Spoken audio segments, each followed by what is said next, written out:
दोस्तों नमस्कार। 18 जुलाई 2022 यानी कि आज से 6 दिन बाद देश के राष्ट्रपति पद के लिए चुनाव होने वाला है। देश के सांसद, राज्यसभा के सदस्य और सभी प्रदेशों के विधायक मिलकर देश का नया राष्ट्रपति चुनेंगे। सत्ता पक्ष की ओर से इस चुनाव में झारखंड की राज्यपाल रह चुकी प्रमुख आदिवासी महिला नेत्री द्रौपदी मुर्मू मैदान में हैं, तो उन्हें टक्कर दे रहे हैं विपक्ष की तरफ से भारतीय जनता पार्टी के बड़े नेता रहे, केंद्रीय मंत्री रहे यशवंत सिन्हा। वे यशवंत सिन्हा जो अपने आप में बागी तुर्क के रूप में माने जाते हैं और जिनके बारे में अगर ये कहा जाए कि वे जिद्दी भी हैं और अपनी बात के धनी भी हैं, तो उन यशवंत सिन्हा से द्रौपदी मुर्मू का चुनावी मैदान में मुकाबला होने जा रहा है। राजनीतिक गलियारों में जो चर्चाएं हैं, जो सत्ता का समीकरण है, जो वोटों का समीकरण है, और इसके साथ साथ यदि यशवंत बाबू के बयानों के आधार पर कुछ नया ना हुआ तो द्रौपदी मुर्मू के रूप में देश को दूसरी महिला राष्ट्रपति मिलने जा रही हैं। ऐसे में 25 जून 2007 को देश की पहली महिला राष्ट्रपति बनी श्रीमती प्रतिभा देवी सिंह पाटिल का अगर जिक्र ना किया जाए तो यह बेमानी होगा। किससे राष्ट्रपति चुनाव के की सीरीज़ में आज मैं आपसे बात करूंगा कि आखिर प्रतिभा पाटिल के रूप में भारत को पहली महिला राष्ट्रपति कैसे मिली, पहली महिला महामहिम कैसे मिली। आज की स्टोरी में हम आपको बताएंगे कि टेबल टेनिस की शानदार खिलाड़ी रह चुकी और मैक्सिको के सर्वोच्च सम्मान से नवाजी जा चुकी प्रतिभा देवी सिंह पाटिल का राष्ट्रपति बनने तक का सफ़र कैसा था।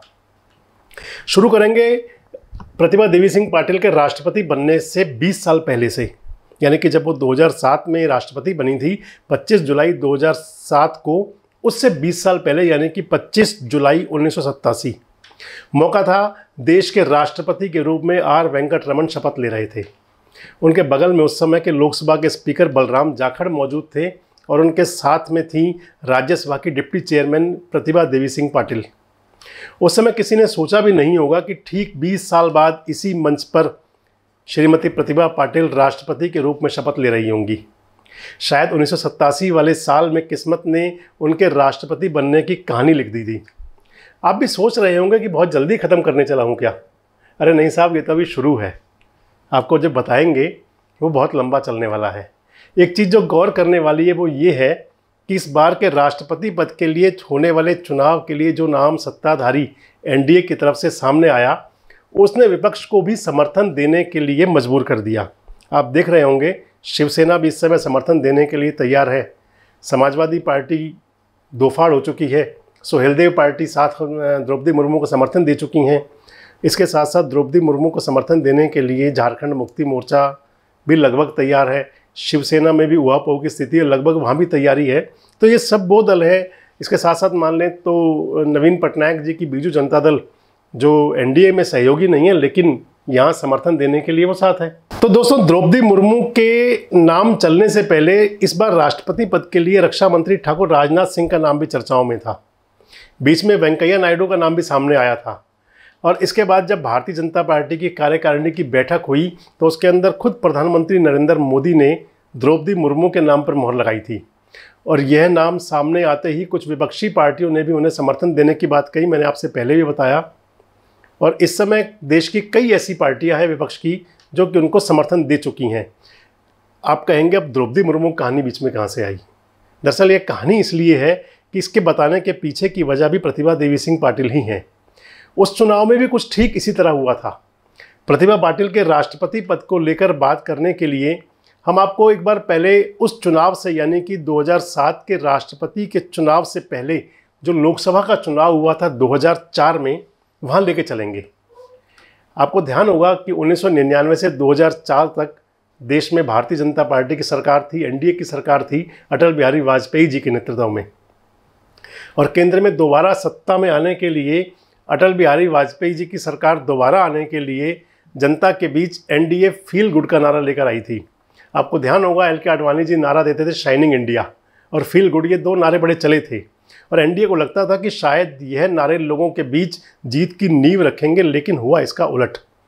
2000 के आम चुनाव में अटल बिहारी वाजपेयी जी की सरकार हार गई, एनडीए हार गया और केंद्र में आई यूपीए की सरकार। और यूपीए की सरकार में सबसे अधिक 145 सीटों के साथ कांग्रेस सबसे बड़ी पार्टी बनकर उभरी। और कुल मिलाकर जो सीटें हासिल हुई एनडीए यूपीए को वो थी 218। और दोस्तों वो चुनाव था जिसके अंदर कम्युनिस्टों ने यानी कि वाम मोर्चा वालों ने 59 सीटें जीती थी, 59 सांसद बने थे वाम पार्टियों के, वाम मोर्चा के। यह पहली बार था कि जब इतनी बड़ी शक्ति के साथ वाम मोर्चा लोकसभा में पहुंचा था। 218 सीटें एनडीए यूपीए की थी और साथ में वाम मोर्चा का समर्थन था। और इसके साथ 2004 के चुनाव के बाद सरदार डॉक्टर मनमोहन सिंह के रूप में देश को अगला प्रधानमंत्री मिल चुका था। वो दौर था जब मनमोहन सिंह अमेरिका के साथ संबंध मजबूत करना चाह रहे थे। दोनों देशों के बीच परमाणु संधि को लेकर यूपीए सरकार की अवधि पर संकट मंडरा रहा था, क्योंकि जो वाम मोर्चा में नेता थे, कम्युनिस्ट पार्टियां थी, वो इस बात को नहीं चाह रही थी। और इन सब के बीच जून 2007 में राष्ट्रपति चुनाव की घोषणा हो गई। राष्ट्रपति चुनाव का ऐलान होते ही उम्मीदवारों की खोज शुरू हुई। सत्ता पक्ष की तरफ से यानी कि यूपीए की तरफ से, जिसमें लेफ्ट समर्थन दे रहे थे, लेफ्ट ने उस समय के पश्चिम बंगाल के नेता, जो कि बाद में देश के राष्ट्रपति बने, प्रणब मुखर्जी का नाम आगे किया। लेकिन सोनिया गांधी जी ने उस समय इस नाम को सिरे से खारिज कर दिया। बाद में कांग्रेस की तरफ से जो नाम चलाए गए वो शिवराज पाटिल और डॉक्टर करण सिंह के नाम सामने आए। लेकिन ये दोनों नाम लेफ्ट को पसंद नहीं थे। उनके पीछे उनका मानना ये था कि शिवराज पाटिल जी की छवि पर उन्होंने आरोप लगाए थे, आक्षेप थे लेफ्ट दलों के, और डॉक्टर करण सिंह को वो हिंदूवादी नेता मानते थे। इसलिए इन दोनों नामों पर लेफ्ट ने अपनी स्वीकृति नहीं दी। इसके बाद राष्ट्रीय राजधानी दिल्ली में सोनिया गांधी के निवास पर एक बैठक हुई। बैठक में लेफ्ट के नेता जो शामिल थे उनमें D Raja, A B Bardhan, Prakash Karat, Sitaram Yechury, ये सभी शामिल हुए थे वाम मोर्चा की तरफ से। और सरकार की तरफ से यानी कि कांग्रेस की तरफ से जो बैठक में मौजूद थे वे थे प्रधानमंत्री मनमोहन सिंह और उस समय की कांग्रेस की राष्ट्रीय अध्यक्षा, यूपीए की अध्यक्षा सोनिया गांधी। बैठक शुरू हुई। लेफ्ट ने अपनी आपत्ति दर्ज कराते हुए शिवराज पाटिल और करण सिंह दोनों के नाम स्वीकार नहीं किए, मैंने आपको पहले ही बताया। और इसके बाद फिर नाम जो चले उनमें जो नाम सामने आए वे थे पूर्व केंद्रीय मंत्री ठाकुर अर्जुन सिंह और पूर्व मुख्यमंत्री स्वर्गीय मोतीलाल वोरा। जब इन दो नेताओं पर मंथन शुरू हुआ तो एक दिक्कत और सामने आई कि इन दोनों कदावर नेताओं की तबीयत उस समय नासाज रहती थी, उम्र दस्तक दे रही थी और शरीर साथ नहीं देता था। ऐसे में बैठक में आए लोगों ने कहा कि इनमें से किसी को चुनना वो देश के लिए अन्याय होगा, यानी कि ये सीधे सीधे कह दें कि तबीयत को लेकर के या उम्र को लेकर के अर्जुन सिंह और मोतीलाल वोरा के नाम पर भी सहमति नहीं बनी। आपको बताते हैं कि फिर प्रतिभा पाटिल का नाम कैसे सामने आया। बैठक के दौरान वामपंथी नेता डी राजा ने कहा कि क्यों ना देश के सर्वोच्च पद पर पहली बार किसी महिला को बिठाया जाए। सोनिया गांधी और मनमोहन सिंह की तो मानो मन की बात छीन ली गई हो। शायद वो चाहते भी यही थे और दोनों नेता पहले तय कर चुके थे कि राष्ट्रपति पद के लिए यदि किसी महिला का चुनाव हो जाए तो वो सबसे सही फैसला होगा। इतना ही नहीं, सोनिया और मनमोहन तो अपने मन में नाम भी चुन चुके थे कि राष्ट्रपति का प्रत्याशी अगर महिला हो तो कौन हो। बस डी राजा का बोलना था कि प्रधानमंत्री मनमोहन सिंह ने जैसे उनकी बात लपक ली और सीधे नाम उन्होंने दे दिया राजस्थान की राज्यपाल रह चुकी और वरिष्ठ कांग्रेसी नेता प्रतिभा देवी सिंह पाटिल। उस बैठक में इस नाम पर पहले कभी चर्चा नहीं हुई थी। कॉमरेडों के लिए ये नाम बिल्कुल नया था। मान ले तो केवल ए बी वर्धन जो पुराने नेता थे उन्होंने इस नाम को सुना हुआ था। इनके अलावा और कोई नेता जो वामपंथी नेता थे उन्होंने प्रतिभा पाटिल का नाम तक नहीं सुना था। ए बी वर्धन ने अपने बाकी कॉमरेड साथियों को प्रतिभा देवी सिंह पाटिल के व्यक्तित्व से उनसे परिचय करवाया और 14 जून 2007 को जब यह बैठक समाप्त हुई तो उस बैठक के अंदर लेफ्ट और कांग्रेस के साझा समर्थन से प्रतिभा पाटिल के नाम पर मोहर लग गई। आपको मैंने बताया कि प्रतिभा पाटिल उन दिनों राजस्थान के गवर्नर के पद पर थी। प्रतिभा पाटिल जब राष्ट्रपति पद के लिए चयनित हो गई यूपीए की तरफ से, तब बारी थी एनडीए की कि एनडीए से प्रत्याशी कौन है। बारी थी विपक्ष की और विपक्ष ने उस समय राजस्थान के तत्कालीन उस जो मुख्यमंत्री रह चुके उससे पहले और उस समय उपराष्ट्रपति थे भैरों सिंह शेखावत का नाम आगे किया। भैरों सिंह शेखावत जनसंघ के संस्थापक सदस्यों में से एक रहे हैं। कभी पुलिस कांस्टेबल के पद पर रहे भैरों सिंह बाद में राजस्थान के मुख्यमंत्री बने और बाद में देश के उपराष्ट्रपति। एनडीए की तरफ से उनका नाम आगे करने का मतलब उनको ससम्मान विदाई देना था। इसके बाद प्रतिभा देवी पाटिल और भैरों सिंह शेखावत के बीच राष्ट्रपति की कुर्सी के लिए असली जंग शुरू हुई। और दोस्तों यह वो लड़ाई थी, यह वो वार था, यह वो चुनावी युद्ध था कि जिसके अंदर प्रतिभा देवी सिंह पाटिल मूलतः महाराष्ट्र की थी, लेकिन उनका विवाह राजस्थान में हुआ था। तो उनका दोनों स्टेटों पर, दोनों प्रदेशों में उनका से थी और राजस्थान की राज्यपाल भी थी। और भैरव सिंह शेखावत राजस्थान के बड़े नेता रहे थे, संघ के बड़े नेता थे, राजस्थान के मुख्यमंत्री रहे थे। और भैरव सिंह शेखावत का एक अपना सिंडिकेट था चुनाव लड़ने के लिए, चुनाव चलाने के लिए। तो भाजपा ने इस चुनाव को नैतिकता के आधार पर भी लड़ना जरूरी समझा और भैरव सिंह शेखावत प्रत्याशी थे और भाजपा ने एक कैंपेन चलाया। यह राष्ट्रपति का वो चुनाव था जबकि राष्ट्रपति पद के प्रत्याशी पर सीधे सीधे आरोप तक लगाए गए। भाजपा ने एक अभियान चलाया कि नो प्रतिभा पाटिल, यानी कि प्रतिभा पाटिल को जाने। उनके खिलाफ तरह तरह के भ्रष्टाचार के आरोप लगाए गए। भैरव सिंह शेखावत के पास उस समय के इलेक्टोरल गणित के हिसाब से लगभग 35% वोट थे। शेखावत अगर किसी तरह से सत्ता पक्ष के उम्मीदवार को कमज़ोर कर दे तो बात बन सकती थी। भैरव सिंह शेखावत का जो पॉलिटिकल मैनेजमेंट था वो मजबूत था और उनको लगता था कि क्रॉस वोटिंग अगर होगी तो जीत तय है। और फिर वोटिंग का दिन आया, उस चुनाव में क्रॉस वोटिंग भी जमकर हुई, लेकिन किस्मत प्रतिभा पाटिल के साथ थी।